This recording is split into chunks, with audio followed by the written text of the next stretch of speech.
लेकिन आदिवासियों के संविधान को बदल के ये जो है गलत काम कर रहे हैं। और ये ऐसे धीरे धीरे जितने भी आदिवासियों के हित के कानून बने ये पूरे बदल दिए जाएंगे।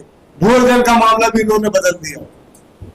इसी के कारण अडानी रायगढ़ में पूरा भू अर्जन कर दिया गया, जो कि कोल माइंस एरिया था, 5वीं अनुसूची का क्षेत्र में था। वो अडानी को दिया जा सकता था, लेकिन अडानी नहीं ले सकता था, इसलिए उन्होंने गवर्नमेंट को डाला बीच में, महाजेनको को, जो महाराष्ट्र पावर जनरेशन कंपनी है, उसके थ्रू उसको अर्जन कर रहा है वहां का कोल माइंस का, और वो सौंपेंगे किसको? अडानी को। सत्ता में जैसे कांग्रेस सत्ता में थी तो उस वक्त ये मामला आया था, तो उस वक्त कांग्रेस ने इसके अगेंस्ट में कोई भी अमेंडमेंट नहीं लाया, कांग्रेस खुद उसके समर्थन में जाके खड़ी हो गई। तो इस पर आपका क्या कहना है? हम लोग खुद गए थे, गोंडवाना पूरी गणतंत्र पार्टी 2019 में रायगढ़ में गई थी और मैं भी उसमें था। हम लोगों ने विरोध किया और हमने एक रैली निकाली और कलेक्टर को ज्ञापन सौंपा, लेकिन उस दिन वहां पर ना एक बीजेपी का आदमी था, ना एक कांग्रेस का आदमी था। ये दोनों की मिलीभगत है, कांग्रेस और बीजेपी की। दोनों जो है आदिवासी के लिए उनके हितों की रक्षा नहीं कर रहे हैं, बल्कि उनके हितों को काट रहे हैं। आज निभा रहा होता तो देश की स्थिति नहीं होती। आज इतना चंदा वसूली नहीं होता।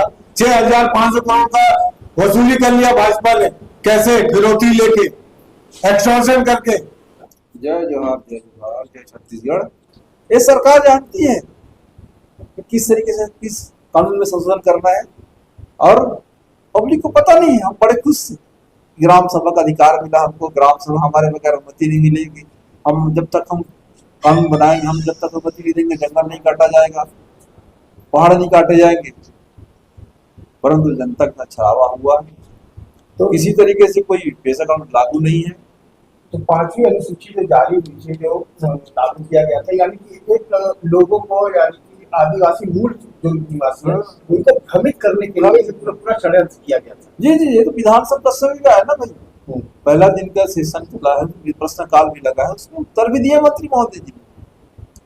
मोदी सरकार जो है पूरा संविधान को बदलना चाहती है। पूरा संविधान जो है ये औद्योगिकरण कर रही है इसका, कि व्यापारी लोग यहाँ पे अपना बिजनेस चलाए, दुकान चलाए, रोड बनाए, लेकिन आदिवासियों के संविधान को बदल के ये जो है गलत काम कर रहे हैं। और ये ऐसे धीरे धीरे जितने भी आदिवासियों के हित के कानून बने ये पूरे बदल दिए जाएंगे। भू अर्जन का मामला भी इन्होंने बदल दिया। इसी के कारण अडानी रायगढ़ में पूरा भू अर्जन कर दिया गया, जो कि कोल माइंस एरिया था, 5वीं अनुसूची का क्षेत्र में था। वो अडानी को दिया जा सकता था, लेकिन अडानी नहीं ले सकता था, इसलिए उन्होंने गवर्नमेंट को डाला बीच में, महाजेनको को, जो महाराष्ट्र पावर जनरेशन कंपनी है, उसके थ्रू उसको अर्जन कर रहा है वहां का कोल माइंस का, और वो सौंपेंगे किसको? अडानी को।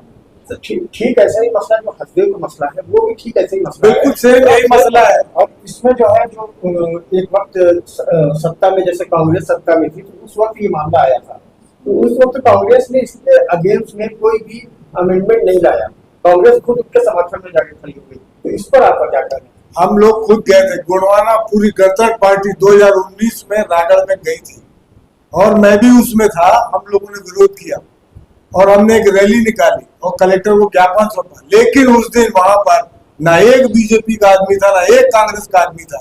ये दोनों की मिलीभगत है, कांग्रेस और बीजेपी की।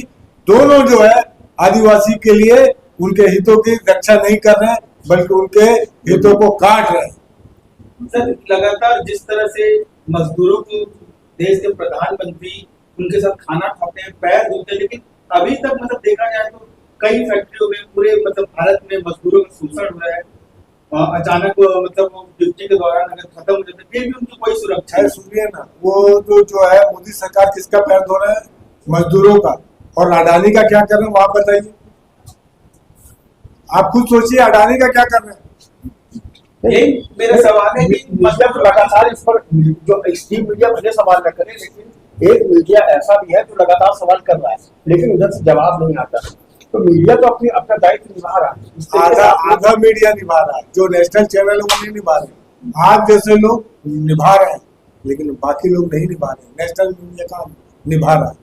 आज निभा रहा होता तो देश की स्थिति नहीं होती। आज इतना चंदा वसूली नहीं होता। 6,500 करोड़ का वसूली कर लिया भाजपा ने, कैसे? फिरौती लेके, एक्सटॉर्शन करके।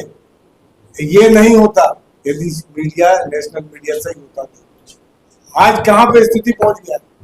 तो मीडिया एक हिसाब से चौथा स्तंभ है, मीडिया सवाल कर सकता है, लेकिन आप ये सोचिए कि जो बॉन्ड का जो सेक्शन था, ये जो है ये कॉलेजियम जो बनाया गया, ये कॉलेजियम में सुप्रीम कोर्ट को पहले ही एक्शन लेना चाहिए था। इस बार जो है न्यायपालिका ने देरी कर दी थी, इसलिए न्यायपालिका की चूक हो सकती है, मीडिया की चूक कहाँ से होगी।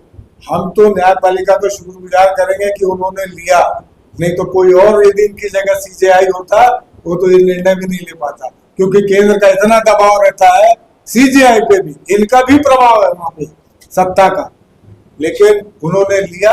हम चंद्रचूड़ जी को धन्यवाद देंगे जो उन्होंने डिसीजन किया। परिचय अजय चकोले, गोंडवाना गणतंत्र पार्टी इलाका।